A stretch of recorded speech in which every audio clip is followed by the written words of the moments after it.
Halo anak-anak, apa kabar kalian hari ini? Tentunya baik bukan? Nah, pada pertemuan kali ini kita akan belajar bersama saya, Lucia. Sebelum kita memasuki materi, ayo coba tebak ini gambar apa? Gambar ginjal, jantung, paru-paru, atau sistem peredaran darah. Nah, untuk mengetahui jawaban lebih jelasnya, mari kita sama-sama dengarkan jawaban Lucia ya.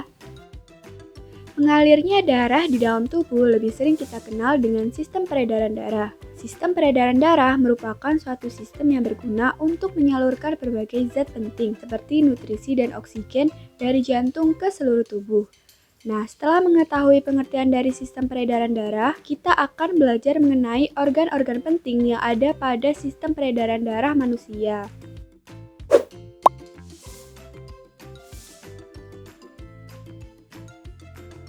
Organ peredaran darah ada 3, yaitu jantung, pembuluh darah, dan paru-paru.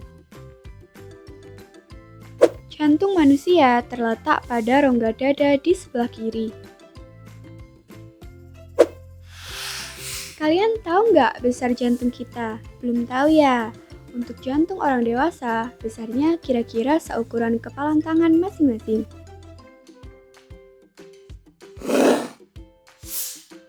Jantung manusia terdiri atas 4 ruang, diantaranya adalah serambi kiri, bilik kiri, serambi kanan, dan bilik kanan.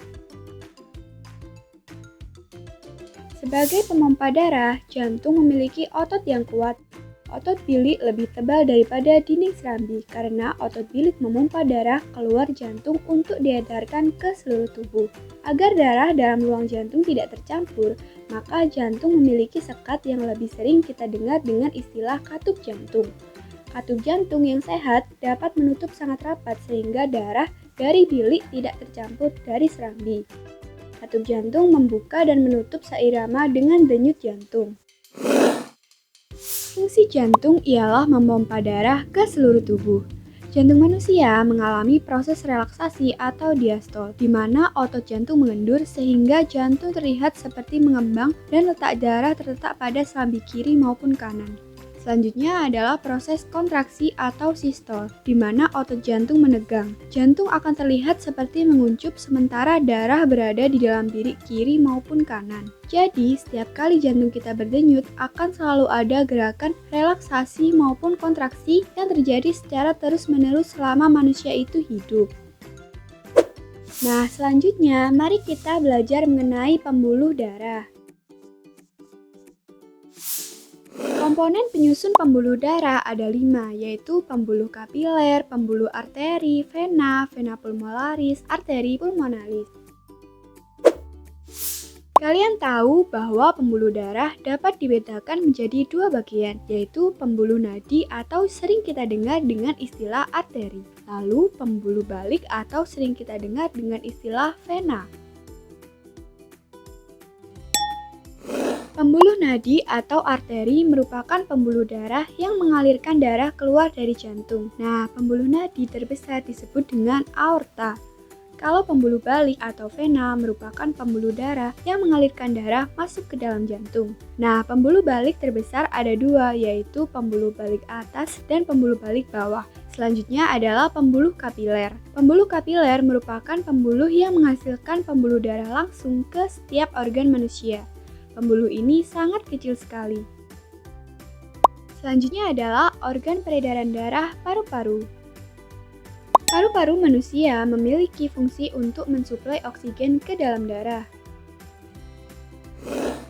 Darah yang telah diedarkan ke seluruh tubuh tidak mengandung oksigen lagi, akan tetapi mengandung karbon dioksida yang nantinya akan dipompa jantung menuju paru-paru untuk diganti dengan oksigen melalui pernafasan.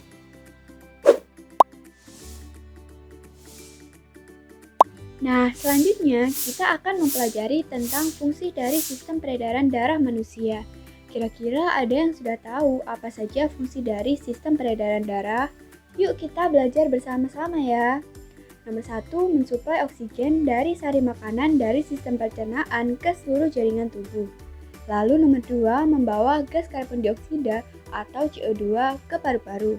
Nomor 3, mengembalikan sisa metabolisme ke ginjal untuk disterilkan.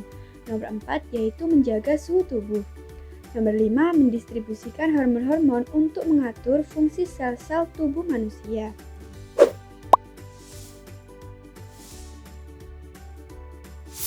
Berdasarkan panjang dan pendeknya jalur yang ditempuh peredaran darah manusia dibedakan menjadi dua, yaitu peredaran darah kecil dan peredaran darah besar.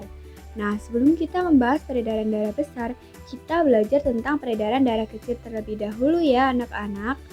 Peredaran darah kecil memiliki urutan mulai dari bilik kanan, lalu arteri pulmonalis, setelah itu ke paru-paru, lanjut vena pulmonalis, terakhir ke serambi kiri.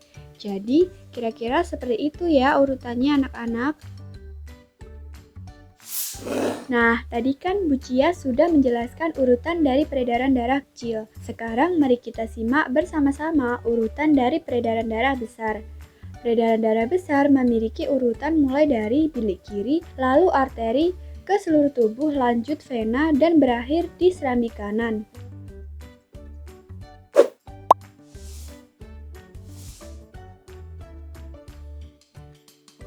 Anak-anak, kita harus senantiasa menjaga kesehatan organ peredaran darah kita ya, untuk mencegah adanya gangguan.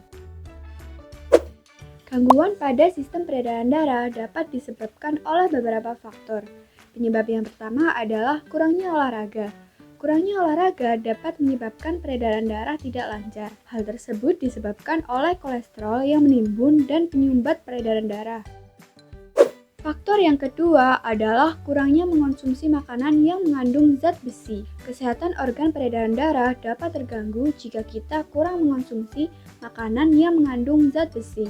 Contohnya seperti bayam, ikan, dan telur.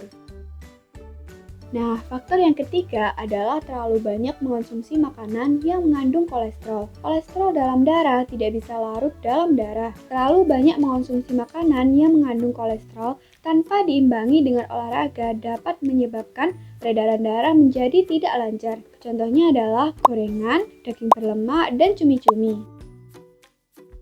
Faktor yang keempat adalah terlalu banyak mengonsumsi makanan yang mengandung garam. Terlalu banyak mengonsumsi garam dapat meningkatkan volume darah yang dapat menyebabkan pembuluh darah bekerja secara ekstra, sehingga menyebabkan darah tinggi.